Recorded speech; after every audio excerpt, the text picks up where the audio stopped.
মানুষ, তাদের জন্য আমরা আমরা হেল্পলাইন নাম্বারে আমাদের নাম্বার দিয়ে রেখেছি। আরও যদি কোনো প্রয়োজন হয় আমাদের কাছে অবশ্যই সাহায্যের জন্য ফোন করতে পারে। আমাদের যত সুন্দরবনে প্রাকৃতিক বিপর্যয়ে ক্ষতিগ্রস্ত মানুষদের পাশে বসিরহাটের বিজেপি প্রার্থী রেখা পাত্র। দুদিন ধরে রেমাল ঘূর্ণিঝড়ের তাণ্ডব। ইতিমধ্যেই সুন্দরবনের বিস্তীর্ণ এলাকা জুড়ে নদীর তীরবর্তী অঞ্চলের মানুষের ঘরবাড়ি এবং বাঁধ ভেঙে জল ঢুকে এলাকা বিপর্যস্ত। দুপুর 2টো নাগাদ বসিরহাটের বিজেপি প্রার্থী রেখা পাত্র সহ বিজেপির একাধিক নেতৃত্বকে সুন্দরবনের এলাকা পরিদর্শন করতে দেখা গেল। দেখুন বিস্তারিত। ওই দুলদুলি পাড়ার থেকে 2-3 জায়গা থেকে আমাদের ফোন করেছিলেন। ওনাদের নদীর বাঁধ ভেঙে গেছেন, নোনা জল ঢুকে গেছেন, তারা কিছু কিছু ঘর বাড়িও ভেঙে গেছেন। তো আমরা এসে দেখি এখানে ভেসাল লকআউট জারি করা, কালকের থেকে আমরা পার হতে পারলাম না। তার জন্য আমরা যারা বিপদগ্রস্ত মানুষ, তাদের জন্য আমরা হেল্পলাইন নাম্বারে আমাদের নাম্বার দিয়ে রেখেছি। আরও যদি কোনো প্রয়োজন হয় আমাদের কাছে অবশ্যই সাহায্যের জন্য ফোন করতে পারে।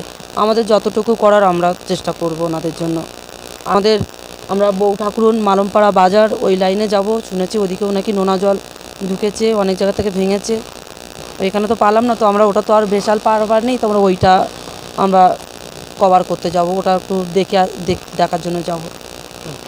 এসেছিল কেন বিপর্যয় মানুষকে দেখতে এসেছিল, নদীর বাঁধ ভাঙনগুলো দেখতে এসেছিল এবং তারা বলে গিয়েছে যে কোনো সুবিধা বা কোনো হলে আমাদেরকে যোগাযোগ করতে এবং হেল্পলাইনে দেখা করতে কথা বলতে বলেছে। কি নাম আপনার? আমার নাম বাপি মণ্ডল, বাড়ি কোথায়? বাড়ি সরকারি।